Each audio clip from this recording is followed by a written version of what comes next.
koriidarii magaalaa kanatti hojjetamaa jiru ilaalchisee dursarraa koriidariin kun akkamitti eegalee kan jedhurraa waa tokko yoo kaase gaarii ta'a. Koriidarii kana jalqabarraa gaafa eegalchiisuuf yaallu hojii gaggeessaa magaalaa kanaa ta'ee wixinee isaa gaafa kaasnu ergamichi kun ergama mul'ata PM keenna Dr. Abiy Ahmediiti. Magaalaan kennallee humna qabdu cuunfitee waan kana galmaan geettii jennee istaandardiidhaan abbootiin qabeenyaa daandii irra jiran meetira 50 akka kaasnu goone hawaasni keenya hawaasa hubataaf beekaadha. Hamma gamoo kaasutti meetira 25 bitaa mirgaadhaan akka seennee sirriitti kiliiru goonee kaasnuuf hawaasni keenya wajjin ta'ee kaasnee isa dhaabannee diizaayinii baay'ee ismaartii ta'e baay'ee gaarii ta'e ulaagaa hedduu of keessaa qabu hojjannee isa dhaabannee humna qabnu walitti qabnee keessattuu galii keenya duguugnee galchuu maddoota galii kanaan dura jiranii fi haaraatti daballee taarifa isaa fooyyessinee karaa qulqullina qabuun akka galuu danda'u galiin mana qopheessaa galii idilee goone. Lammaffaa irratti uummanni qabeenyi kun qabeenya isaatii magaalaan kun kan magaalaa uummataati. Uummanni kun waan danda'uun koriidarii kana bira akka dhaabatuu fi marii uummata faanallee goonee hirmaannaadhaan uummanni waan kanatti akka mallaqa galchuu guuruu danda'u goonee caalbaasii bahee karaa sirriif qixa sirriiti akkaataa diizaayiniin kun lafarra hin bu'aa akkatti diizaayiniidhaan bareedu kun lafarra hin bu'uu ka jedhullee shakkiin gargaraa ture. Cichoomina guddaan godina Arsiixaa bulchaa itti aanaa bulchaa koree qindeessituu godinaa wajjin taa'anii cichoomina sirriitiin koriidariin kun akkaataa istaandardii barbaadamuu fi qulqullina kwaalitii barbaadamu yeroo barbaadamu keessatti akka lafarra bu'uu fi akkuma argaattan kana hojii guddaa hojjechaa turre. Akkaatuma barbaadamu sana aarama tokkoon ala deeggarsaa hordoffii cimaa halkanii guyyaa goone aspaaltiin meetira 22 gidduu sun akka seeratti sirriitti hojjetamu. Diishiin isaa andariin isaa bishaan kan keessa yaa'u gubbaa isaa irratti immoo giriinarii kan ta'ee fi maddii isaatti immoo ismaartii pooliiwwan 152 bitaa mirga isaatti saayikilii tiraakiin meetira 2.5 akkasuma immoo daandiin miilaa kan jennu wagwee giddugalummaa isaa namoomallee of keessaa kan qabu waan ta'eef warra ija hin qabnellee dabalatee fayyadamummaan koriidarii hawaasa kanaa karaa sirriitiin qixa sirriitiin akka ta'utti hojii bal'aa hojjechaa jirra.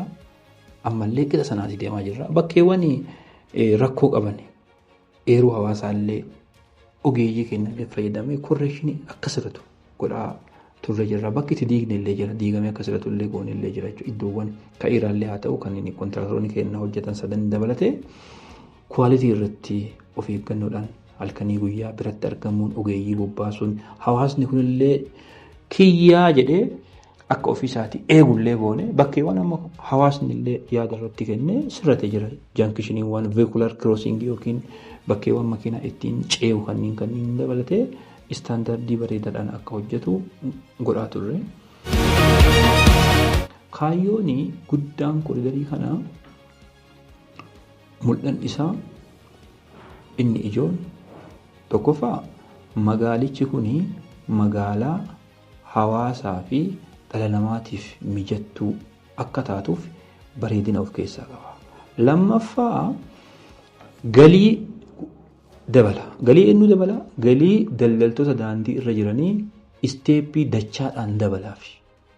Iddoo mijataa kwaalitii qabutti namaaf bareedu kanatti daldalaawwan gaggeeffamu hunduu dabalanii daldala isaanii gaggeeffachuu danda'u. Manneen amma istaandardiidhaan kaasumnu kanneen halluu dibuu, istiriipilaayitii galchuu, kilaadingii mana irratti maxxansuu, timber gilaasii, giraawundii manni lafa jira hundattuu timber gilaasii kagalchiisaa jiru kunniin waa maleef miti jechuudha. Istaandardii koostii ammatti ba'u kanaanii boruu kiraayin isaallee galiin naannoo kanaa dhuunfaan illee ta'ee mootummaadhaaf gibirri galullee hin dabala. Kabiraa immoo carraawwan hojii bal'aa uuma. Giriinariin kunniin bitaa mirgatti kan hin jiru kunniin hin kunuunfamaa, shoggorama yookiin immoo hin shuqunamaa, yeroo yerootti daqiiqaan bishaan dhugaa. So carraa hojii bal'aa even kaameraa dabalatee warroonni nama istiidiyoo qaban kun hin gadi ba'anii hojii kaameraa iddoowwan bashannanaa amfii isteejiiwwan amma hojjetamaa jiru kanneen keessatti illee ba'anii ijoolleen daa'imman rikireet ta'uu, hawaasni namoonni gurguddaan rikireet ta'uu, galmiif kaayyoon kenna guddina hawaasaa magaalaa kenna. Magaalattiin sadarkaa ishee akka dabaltuuf Oromiyaa irratti, Itoophiyaa irratti magaalaa fooyyee, warroota magaalaa fooyyee kanneen akka fakkeenyaaf meetroon jiranii, riijoon jira, magaalonni olaanaan jira. So magaalaan keenyallee isaan kana faana kompiiti gootee hawaasni magaalaa kanaa magaalaan nageellee mijattuu investimentiidhaaf jireenya namaatiif mijattuu taate kan itti godaanan akka taatuuf hojjechuun dirqama keenya jechuudha. Akka carraa ta'ee haalli teessoo magaalaa kanaa Rift Vaalii taatee iddoowwan hawaa turizimiidhaan marfamtee jirti. Laangannoon, Shaallaan, Abshaataan, Qilxuun Re'ee, Faawuntinii Leephis yookiin Fincaan Leephis naannoo magaalaa kanaa marsee jira.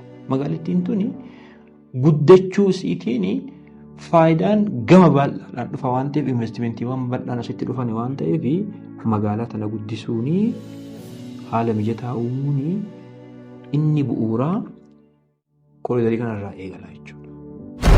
Kanaaf kooriidarii kana cichoominaan hojjechuun faayidaawwan bal'aa lakkoofnee fixuu hin dandeenye baay'ee of keessaa qaba waan ta'eef isa kana hojjechuun dirqama keenya. Hawaasni keenyallee kana beekee wanni amma kiriitikaalii of eeggannoo barbaadan jira. Mallaqni baay'een itti dhangala'ee kiisii uummata kanaa irraa bahee hirmaannaadhaan uummanni mallaqa haga istiil baasaa jira. Hirmaannaadhaan baasaa jira. Kooriidarii kanaaf jedhee baasaa jira. Itti ba'u kuni kunuunsa guddaa barbaada. Giriinarii sanarra hoolaan yookiin horii yookiin kotte duudaan tokko dhufuu hin qabu. Lammaffaa namnummaan bakka isaa malee deemuu qabu. Warra miilaatiif daandiin miilaa hojjetamee jira. Warra makiinaatiif motoriif bakki motorii jira. Warra saayikiliitiif bakki saayikilii jira. Warri qaroo dhabeeyyiitiif bakki qaroo dhabeeyyii jira. Inni kun eegamuu qaba. Dursa namni ofii isaatiin tikfamuu hin qabu. Ofii isaatii kana beekuu qabaata. Qabeenyi kun kan dhangala'e qabeenya biyyaati. Dhalootaaf hojjetame. Dhaloonni kun immoo waan kana kunuunfachuu mataa ofiitii beekuu qabaata. Bakka saayikilii tiraakira motorii oofuu hin qabu. Bakka miila namaa irraa motorii oofuu hin qabu. Bakka saayikilii tiraakira miilaan deemuu hin qabu. Bakki miilaa isaa adda taa'ee jira. Bakki makiinaallee adda taa'ee jira. Kanaaf hawaasni keenya isa kana beekuudha qabaata. Eeguullee qabaata. Inni biraa immoo nama kana darbee horii isaa irra oofeef, lukaa irra deemeef, motorii irra oofeef bakka malee nama raawwateef seerri mana marii bulchiinsa magaalaa Nageellee Arsiitiin umura piroojeektii kana faanaa ba'u jira jechuudha. Itti gaafatamummaa dhufa. Adabbiin guddaallee hin dhufa. Bakki loowwanii fi waan garaagaraa yoo dhufanii itti walitti qabamanii fi turan akkuma namaatti adabamanii baanii qophaa'ee jira. Kana beeknee horii akka barbaanne gadhiisuu hin qabnu, ofillee akka barbaanne gadhiisuu hin qabnu. Baajaajii akka barbaade deemuu hin qabdu. Iddoowwan dhorkiiwwan ta'an hunda adda baasnee hubachiisnee hawaasni keenya beekee ofiillee kunuunsuullee qaba. Namni biraallee akka waan kana hin miine walillee eeguu qabna waan ta'eef qabeenyi kun qabeenya uummataa hundaati. Fakkeenyaaf seekuriitii kaameraan keenya ismaartii booliin tokko waayifaa irraa qabaa, LED televezyiinii irraa qabaa, kaameraa irraa qaba. Kaameraan suuqii naannoo sanatti hatuuf yaaltu. Makiinaa nama yookiin immoo nama gacha'u yookiin immoo lafa deemaaf dursa kennuu didee isaan irra disbarbaansii uumu hunda osoo hin boqatiin sa'aa 24 waraaba. Inni achirraa waraabu kun immoo kontiroolii asirraa iddoo tokko irraa to'atama. Seekuriitiin daandii kana guutuu irratti kiiloomeetira 5.1 bitaa mirga irra jiru kana guutuu irra jira waan ta'eef meebii namni na argaa hin jiru dhokadhee halkan sa'aa 7 akkas godhaa sa'aa 8 akkas godha sunniin tasumaan danda'amu jechuudha. warri daandii irraa qabeenya qabu kunniin sodaa tokko malee jiraachuu danda'a. Kaameraan hin boqannee hin rafne irratti qaxxaamama. Ibsaan immoo akka badee nu rakkisne of dandeessinee mallaqa naannoo miliyoona 12 itti baasnee tiraansfoormarii 4 galchinee jirra. Naannoo xuraatti tiraansfoormarii 2 jira.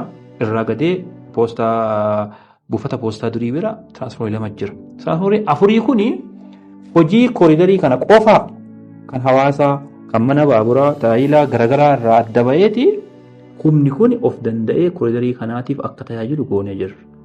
Humni ibsaa ol jedhee gadi jedheeti jeequun qabu. Ampuuliiwwan gubbaa sana irratti hidhaman. Gubbaa irratti ampuulii 5tu jira. Irraa gadee ampuulii 4tu jira. Ismaartii tokko ampuulii 9tu jira. So humni ibsaa ol gadi yoo jedhu isaan gubuu waan danda'uu fi istaandardi isaa eegnee faawunteeniiwwan magaalaa kana keessatti jiran. Faawunteenii marfataa dabalatee 4tu jira. Arfan kanaafillee gahaa akka ta'uu danda'u. Bishaan yeroo ol dhukaafamu akka istaandardii barbaadame meetira 13 gara samiitti kan dhukaafamu dhuka'uu qabaa jechuudha. Sababa humna ibsaatiif hojii hojjetame kuni istaak ta'uu qabu. Kanaaf isa kanallee dursinee itti qophoofne tiraansfoormarii olmoost finnee dhaabne jirra argaa jirtu bakkeewwan biroo irratti kekkee